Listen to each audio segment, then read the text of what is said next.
This is the AMDM, your quick morning podcast full of Memphis news. I'm Natalie Van Gundy. Today is Wednesday, June 24th.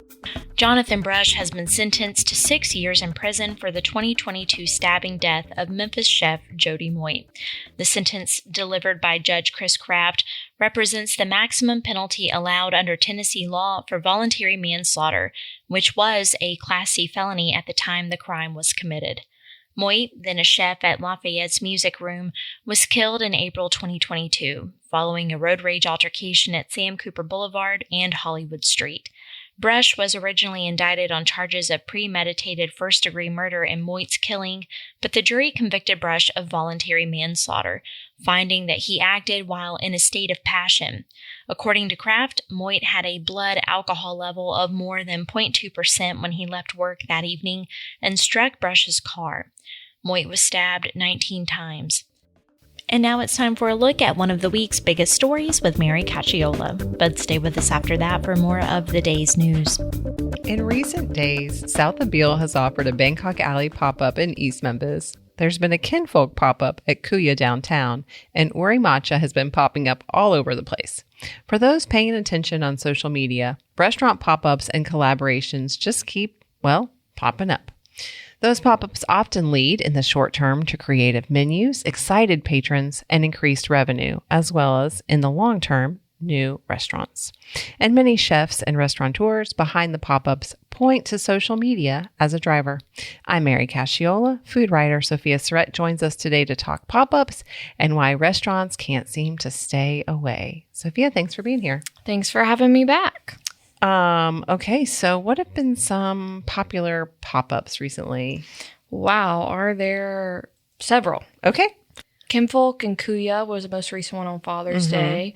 They were like a breakfast, Filipino food, mashup. I wish I could have gone, but Father's Day. Did you do something nice with your dad? Yes and no. Okay. Actually, my parents decided to stay in Disney World. Oh.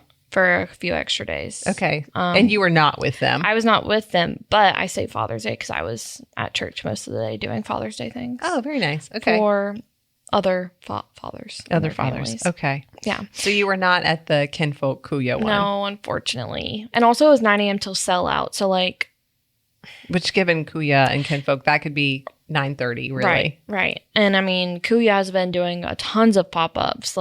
With Kuya having been a pop-up, I think it's just kind of in her DNA at this point to continue doing it. But also Coffee Black also has been churning out the pop-ups and events. Co-owner Bartholomew Jones told me that they have 3 to 4 events a week. That's amazing. Right? I was like, wow. And he was like, it's a lot, but they get bored otherwise. I'm like, sure. Yeah, totally. Kind of in more recent news, I wouldn't say recent news, but recently, south of Beale, like you mentioned, SOB recently did Bangkok Alley, their Collierville restaurant. Right. So that was their Thai restaurant, Collierville. So that one got a lot of hits as well. And good fortune as well. They hosted Kuya a lot before she was in her own restaurant. So I feel like they are also doing it all the time as well. So yeah. Okay. So you mentioned that Kuya actually started out as a pop-up. Kinfolk started out as a pop-up out of Comeback Coffee, which has since closed. And Kinfolk has had some problems of its own in Harbor Town with building its space. Stuff. Yeah. But that's super interesting that these restaurants that started out as pop-ups are now hosting pop-ups for other sort of up-and-coming concepts.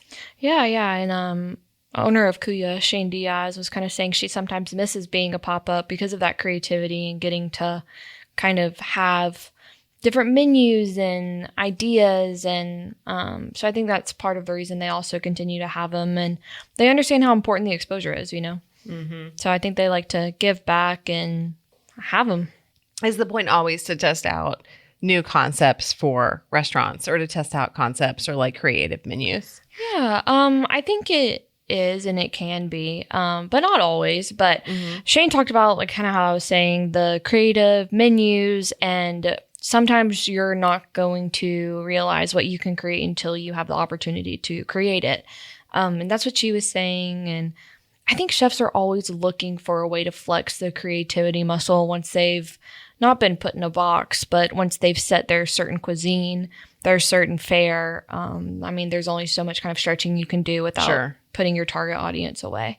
I mean, I think in terms of like Kuya and Kinfolk and what you're talking about, or with Coffee Black, like there's some sense that it's two different chefs coming together to sort of like pair what they're doing, right? So so it's not just you like doing your own chefery thing, but it's like, oh, you do this, I do this, how can we marry these concepts, right? Yeah, exactly. And I think that's kind of the fun thing, like, not that this was part of that, but I think like kind of how No Comment's doing the Indian Italian fusion, like I don't know if that was a pop-up at all, or kind of created that, but I think it's always cool to like, who thought that could be part of it. And I think that like the traditional breakfast style that Kinfolk has, and with the mix of Filipino culture, I think that'd be really interesting to try out. Yeah, definitely. But yeah. Okay, so you talked to a bunch of restaurateurs. What are some of the other reasons to do these pop-ups? Yeah, I think it's getting people back in the restaurants and kind of staying relevant. I think that sometimes restaurants can be shiny new when they come out and they're super busy, they're packed, and then something else will open, then people will flock to there, and sometimes the traffic can die off. And so it's just kind of a way to stay relevant, to get the excitement going. But it's not just for one brand, it's for both. Whether that be like one pop-up concept that doesn't have a brick and mortar, or if it is two brick and mortars that are coming together to kind of have this collaboration. And I think it's also to continue fostering community amongst restaurants and chefs. And I think what I've learned through talking with restaurateurs is it's not really about competition. There's always this, I feel like so many people say, a rising tide lifts all ships. Yeah. And I think that that's true. I mean, because not everyone's going to be able to go to a restaurant every day. Or so if they're able to get two in one, like even better. I do think you make a really good point about new restaurants, because I feel like whenever there's a new restaurant, people get very excited and everyone's like, we got to go try it out as soon as we can. And then there's that sort of drop off of the newness wears off a little bit. But this is kind of a way, or it can be, to like keep some of the newness, to keep some of the excitement around the concept. Yeah, exactly. I think that's kind of what they're going for too. And I think there's a lot of benefits to pop-ups. I don't really see a negative. But one thing that co-owner for SOB was that they didn't want to do it too often and it kind of get diluted and kind of just same old, same old. Yeah. Kind of spacing it out to where it's like new, shiny, like, oh, let's go. And if it's especially if you keep it like kind of exclusive, like we only have 140 seats, you have to make a reservation. Right. And then like, oh, it sells out. Right. And I didn't know they were doing walk-ins. So when he told me they also had 50 walk-ins, I was like, it's pretty good. I could have gone. Yeah. Now I know for next time. Because I mean, I looked 2 days later and they were no reservations for that day. Like 2 days after they announced it. Yeah. Yes, definitely. Let's talk about that really quickly, because Bangkok Alley was their pop-up. In that case, it kind of was a test. Yeah, I mean, they were kind of testing it back in this market. Yeah. Because they used to have one in Brookhaven Circle. Yes. And so I actually didn't get to try it before it closed. And Collierville's a wee bit away from me in the downtown area. But yeah, they're testing it out to see if the East Memphis crowd would like it. I mean, obviously they did. Unless they were just really wanting SOB food on a Wednesday night and chose to fight the crowd. Bangkok Alley was one of my go-tos during the pandemic when it was open in East Memphis. Yeah. I love Bangkok Alley. So I would love to see a location in East Memphis. Yeah, too bad it closed before we were like, its neighbor.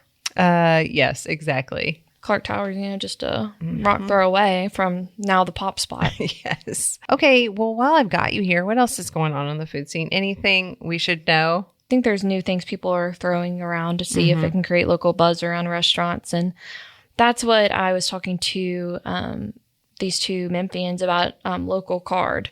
It's like a membership-based program. They have this app that acts like a digital pass where restaurants that are partnered up with them, there's no restaurant, there's no commission for the restaurants. It's $50 a year to have access to certain perks and discounts for restaurants that are signed up to be a partner. They say it can save like $200 to $600 a year.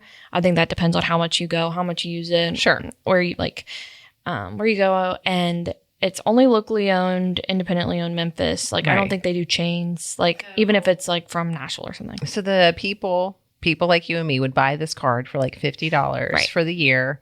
And then when we go to like High Tea or one of the other participating restaurants, the arcade or something, we say like, hi, we've got the local card. And they're like, oh, here's your whatever freebie. Right. So you would, yes, but you would show your app and you have a certain code and a redemption code. And there's ways that it is managed, they say. Yes. And the Victorian Tea Room, which is in High Tea, for example, they are offering a tea and pastry flight. Mm-hmm. And so that'll be kind of exclusive for the subscribers only for, I think it's like teas that they can't get else regularly. That's really cool. So the special thing. That'd be kind of fun. Okay. Well, Sophia, thanks for being here. Anytime. Thank you for having me. Stay tuned. We'll have more news coming up next. SpaceX has told City of Memphis leadership it will restart work on its stalled water recycling facility by the beginning of 2027. Samuel Hardiman says the City of Memphis said in a statement on Tuesday that the company has met with Memphis Mayor Paul Young and MLGW President Doug McGowan. When Elon Musk's artificial intelligence company, XAI, arrived in Memphis in 2024, it pledged to build a water recycling facility to reduce its use of the Memphis Sand Aquifer. The company broke ground on the project in October 2025, but it stopped work this April. Musk later said the company first needed to stabilize Colossus 2, its second Memphis data center, which is 10 miles away. The facility, the water recycling plant, was expected to treat wastewater from the city of Memphis's nearby TE Maxon wastewater treatment plant and turn it into suitable industrial coolant, replacing the hundreds of thousands of gallons of fresh water the company uses each day at 3231 Paul R. Lowry Road, its Colossus data center. For the Daily Memphian, I'm Samuel Hardiman. Germantown's Board of Mayor and Aldermen has approved the suburb's budget of nearly $242.5 million. Abigail Warren says the budget was approved 8 days ahead of the June 30th deadline. The budget is one of the most pivotal decisions aldermen make each year. It funds city operations for a new fiscal year from July 1st to June 30th, 2027, and outlines Germantown leaders' priorities. The property tax rate is $1.79 per $100 of assessed value, the same as the current fiscal year. Spike sanitation rates are part of the adopted financial plan, the only fee increase in the budget. For the Daily Memphian, I'm Abigail Warren. After years of multi-million-dollar add-ons, the expansion of the Arlington High School campus might finally be complete with the opening of a new $10 million football practice facility. Michael Waddell says Arlington High's head football coach Jeb Jones sees the project as a massive upgrade for the school. The 21,000 square foot facility includes a 6,500 square foot weight area with 14 double racks and a new locker room that has more than 100 lockers. The building also features state-of-the-art lighting, audio, and video systems throughout, as well as a skybox meeting room with a kitchen on a mezzanine level overlooking the field. Crews are also installing new turf on the school's football field that should be ready in time for the start of next season. For the Daily Memphian, I'm Michael Waddell.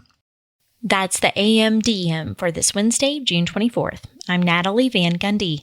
Find links to all of the stories mentioned in this episode in the podcast description.